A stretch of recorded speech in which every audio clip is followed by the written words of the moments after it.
안녕하세요. 이번 시간은 제4장 도시 및 주거환경 정비법을 함께 보도록 하겠습니다.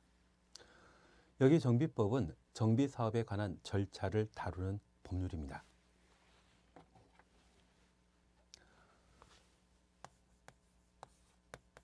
정비사업은 정비사업에 관한 절차를 다루는 것으로서 정비사업하는 장소를 정비구역이라 표현하고 있습니다.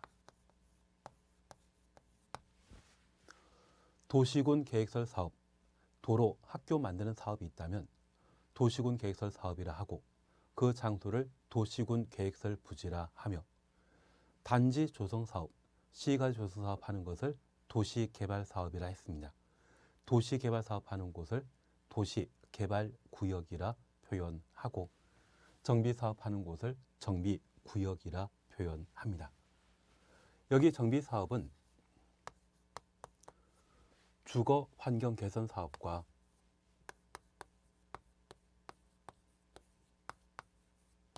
재개발 사업, 재건축 사업하는 것을 정비 사업이라 표현하고 있습니다.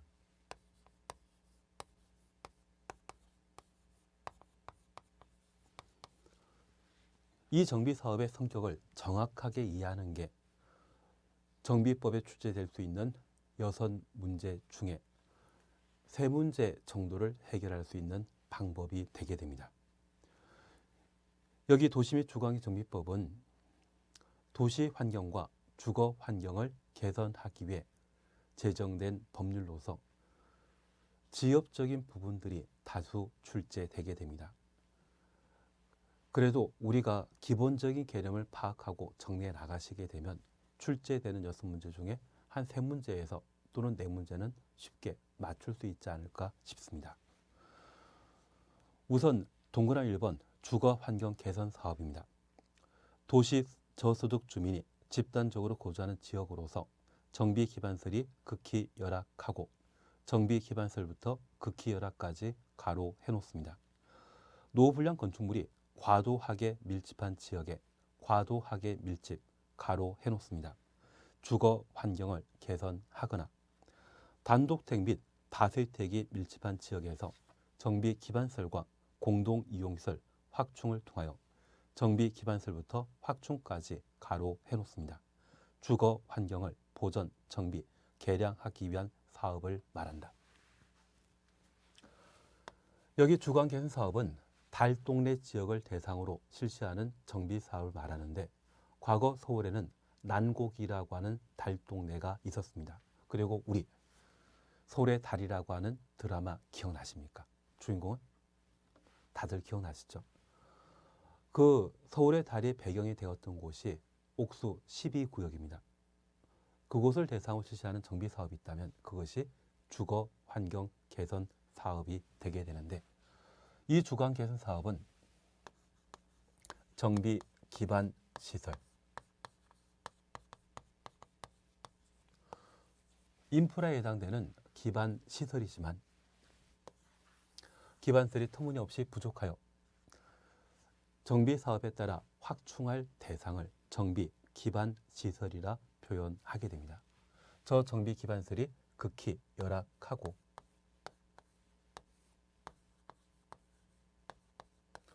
노후불량 건축물이 과도하게 밀집한 지역을 대상으로 실시하는 정비 사업을 주거 환경 개선 사업이라 표현하게 됩니다. 여기 주거 개선 사업 하게 되는 달동네에는 보통 뭐가 판잣집이 참 많거든요. 우리 법령상 무허가 건축물의 경우에는 가구마다 세대마다 전기, 수도 시설을 따로 설치하지 않습니다. 그래서 달동네 지역의 경우에는 세대마다 전기 수도 시설이 아예 없습니다. 전기의 경우는 아랫동네에서 어떻게 연결해서 사용할 수 있는데 수도 공급이 이루어지지 않다 보니 아랫동네까지 물지게 들고 물을 길러오는 동네가 주거 환경 개선 사업이 이루어지는 동네가 되게 됩니다. 이러한 동네에는 노후불량 건축물, 노후, 오래된 건물입니다. 불량, 잘 만들었겠습니까? 대충 만들었겠습니까? 대충 만든 것을 말합니다. 저노후분량 건축물이 과도하게 밀집한 지역을 대상으로 실시하게 되는데, 이 달동네가 만들어지는 땅은 보통 국공유지의 달동네가 만들어집니다. 사유지의 경우에는 토지와 토지 사이의 경계가 확실하기 때문에 건물이 어느 정도 간격을 유지하는데, 이 달동네 지역의 경우에는 내 땅, 남의 땅이 없기 때문에 내가 집을 짓고 살면 바로 옆에 또 집을 짓는 형태가 주거환경 개선 사업이 이루어지는 달동네 형태입니다. 만약 각각 창문 열게 되면 바로 옆 사람이 보이거든요. 아침 일찍 일어나서 서로 인사하다 보면 가끔 머리와 머리가 부딪혀서 머리에 혹이 나는 경우도 있을 겁니다. 그처럼 지나치게 가까이 집이 만들어져 있는 형태를 과도하게 밀집한이란 말로 대신 표현하게 됩니다. 그러한 곳에 시다는 정비사업을 뭐란다? 주거환경 개선 사업이라 표현하게 됩니다. 달동네는 아니더라도 단독택이나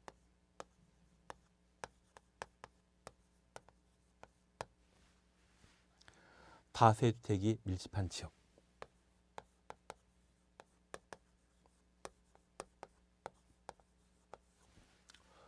주택과 관련된 구분은 나중에 건축법에서 다시 한번 해 나가실 텐데, 여기 주택은 우리가 살고 있는 집을 말합니다. 이러한 집은 일물 일권주의가 적용되는 주택과 구분 소유권 인정되는 주택 형태로 구분하고 있습니다. 여기 주택은 넓은 의미의 단독주택과 공동주택으로 각각 구분하고 있는데, 이 공동택의 경우에는 건물 한 동 전체가 소유권이 하나가 아닙니다. 아파트 같은 경우가 대표적인 공동택인데 세대마다 따로 소유권 인정하고 있죠. 그러한 주거 형태를 공동주택이라 표현하고, 반면 일물 일권주의가 적용되어 우리 가족이 건물 전체를 사용하는 형태라고 하면 단독주택이라 표현하게 됩니다. 그래서 나중에 우리가 실물 띄다 보면 건축물 대장이 일반 건축물 대장과 집합 건축물 대장으로 나뉘는 것을 구분할 수 있는데, 광해 단독택은 일반 건축물 대장의 작성 대상이고, 공동택은 집합 건축물의 작성 대상으로 세대마다 공간마다 소유권 인정하는 주거 형태를 공동택이라 하고, 건물 전체 소유권 하나인 것을 단독택이라 표현하게 됩니다. 그런데 이 단독택에는 협의 단독택과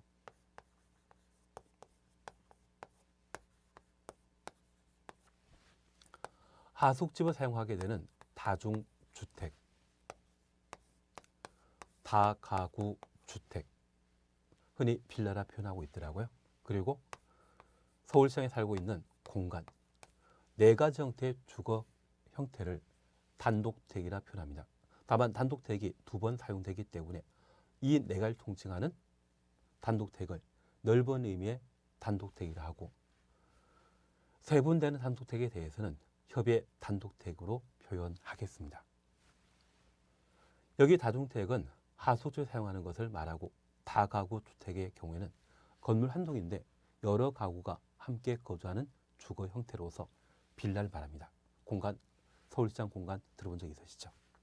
그리고 공동주택의 경우에는 주택으로 사용하는 층수가 5개층 이상을 아파트라 표현하게 됩니다. 그리고 연립주택과 다세대주택,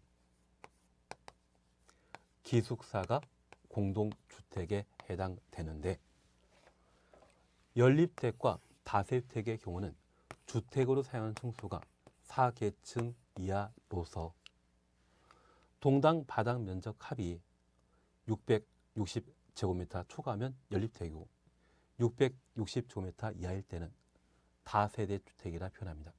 다세대주택에 대해서도 빌라란 말로 각각 대신하는데, 다가구택은 광해 단독택에 해당되게 되고 다세대주택은 공동택에 해당하는데 우리 아파트에 거주하다 보면 세대수에 따라 규모 큰 아파트 1000세대, 500세대의 경우는 쾌적한 주거생활 가능하다는 이야기를 들어본 적이 있을 겁니다.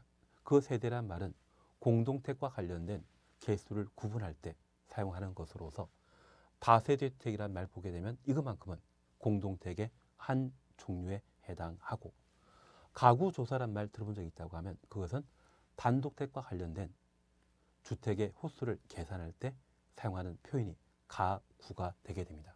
그래서 다가구란 말 보게 되면 그때는 광해 단독택에 해당되는 것으로 파악해 놓습니다. 이런 형태의 주택 중에 단독택이나 다세대주택이 밀집한 지역에 정비기반설과 정비기반설에 대해서는 약칭해서 정기라 하겠습니다. 공동이용시설. 이 공동이용시설은 특정 지역에 거주하는 주민들이 함께 사용하게 되는 놀이터 등을 공동이용시설이라 표현합니다. 이걸 확정해주는 사업을 주거환경개선사업이라 표현하고 있습니다. 그러면 서울 강북 같은 경우는 오래된 구시가지로서 단독택이나 공동택 중에 다세택이 많이 존재하는 경우가 있습니다. 그래서 현재 도로가 왕복 2차선이고 이 도로를 따라 여러 필지의 단독택이 만들어져 있는데 이번에 나라에서 우리 동네 2차선을 4차선으로 확충해주고 갑자기 주차장을 하나 만들어주고 어린이 놀이터를 하나 만들어주는 사업이 있다면 그게 주거환경 개선 사업이 되게 됩니다. 나중에 이런 사업이 이루어질 장소를 미리 알게 된다고 하면 꼭 어떻게든 저한테 연락 한번 주십시오. 그러면 이런 사업이 이루어지는 동네라고 하면 제가 무조건 대출 받아서라도 집을 하나 사놓고자 합니다. 그러면 내가 집을 사놓고 난 이후에 정비기반설이나 공동이용시설을 확충한 사업하게 되면 이곳에 다양한 예산이 투하되거든요. 도로가 2차선에서 4차선으로 늘어나고 주차장 만들어지고 놀이터 만들어지게 되면 내 집값은 똑같다, 가격 올라간다. 가격 올라갈 동네이죠. 이러한 형태가 주거환경 개선 사업에 해당하게 됩니다.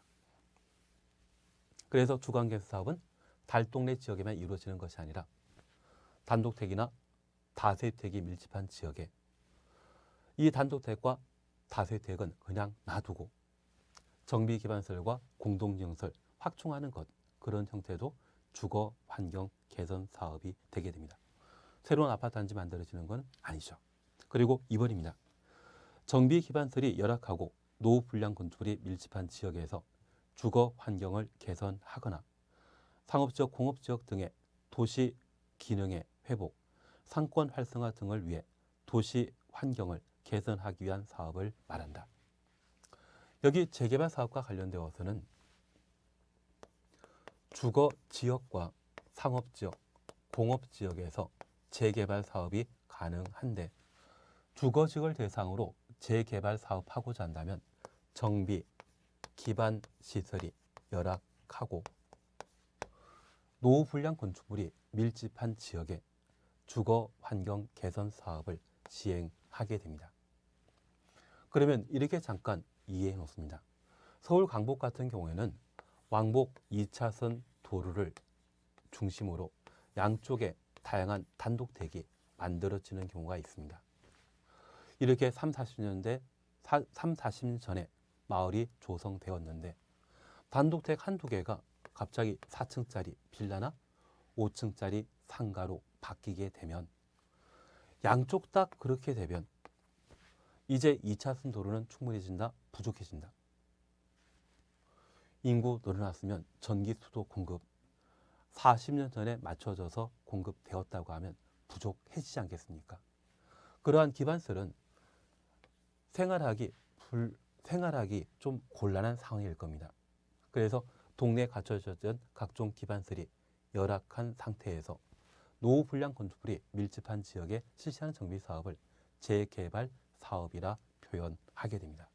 그리고 상업적 공업 지역에 정비 사업을 시행하게 되는데 우리가 잠깐 이해해 주실 것이 있습니다. 미국에 뉴욕이라는 도시 있는데 그 뉴욕의 현재 중심지는 브로드웨이 맨하탄이라는 이야기 들어본 적 있으실 겁니다. 그런데 70년 전에 뉴욕 중심지는 할렘가였습니다. 할렘가라는 곳 들어본 적 있으시다고 하면 걔가 예전 대표적인 상업지역이었거든요. 정비 사업을 제대로 하지 않고 그 상업지역에 존재하던 건물이 낡고 오래되게 되면 제대로 된 상업기능 못하죠. 그래서 지금은 대표적인 빈민가인데 그러한 곳을 대상으로 실시하는 정비 사업이 있다면 이를 재개발 사업이라 합니다. 그래서 서울 같은 경우는 영등포 시장 일대에 재개발 사업을 시행 중입니다. 우리 서울 강남 쪽에 영동지구, 영동시장이라는 곳 들어본 적 있습니까? 백사장님 프랜차이즈 가게로 도배되었던 게 영동시장이거든요. 왜 영동시장인지 아십니까? 서울 영등포의 동쪽에 있는 땅이라 해서 영동지구, 영동시장이랍니다. 그래서 서울의 과거 한강 남쪽의 중심지가 영등포였거든요. 그 영등포에 대한 정비 사업을 시행하게 되면 그것은 상업적, 공업지를 대상으로 하는 것으로서 대표적인 재개발 사업이 되게 됩니다. 3번 재건축 사업입니다. 정비 기반설은 양호하나 정비 기반설 양호 가로 해놓습니다. 노후 불량 건축에 해당되는 공동택이 밀집한 지역에서 주거 환경 개선하기 위한 사업을 말한다. 그래서 재건축 사업의 경우에는 정비 기반 시설이 양호하지만 노후 불량 건축물인 공동택이 밀집한 지역에 실시하는 정비 사업을 재건축 사업이라 표현하고 있습니다. 그러면 우리가 잠깐 이해하실 것이 있습니다. 정비 기반설인 도로, 학교, 공원 등이 충분하다면 저 재건축 사업을 하게 되었을 때 기존 아파트 한 채 세대수가 1000세대라고 하면 보통 1500세대에서 2000세대까지 아파트가 만들어지게 됩니다. 조합원에 공급하고 남는 아파트를 분양하면 개발 이익이라는 게 발생하는데 그 개발 이익은 아파트 평형 넓히는 데만 사용하고 기반 시설 확충하는 데는 전혀 사용하지 않고 있습니다. 반면에 주거 환경 개선 사업과 재개발 사업의 경우는 정비 기반설이 극히 열악하고 재개발 사업의 경우는 정비 기반설이 열악합니다. 이 주거 개선 사업과 재개발 사업을 통해 얻어진 개발 이익이 있다고 하면 해당 지역에 부족한 기반설 확충하는 데 사용하게 됩니다. 원래 기반설은 나라에서 만들어 주는 것이 원칙이지만 저 주거 개선 사업과 재개발 사업의 경우는 기본적으로 해당 지역 주민들이 스스로 도로, 공원 등을 확충하는 형태의 사업을 말합니다. 이것 국토교통부 장관이나 서울시장 입장에서는 참 예뻐 보이죠. 공익사업이다, 사익사업이다.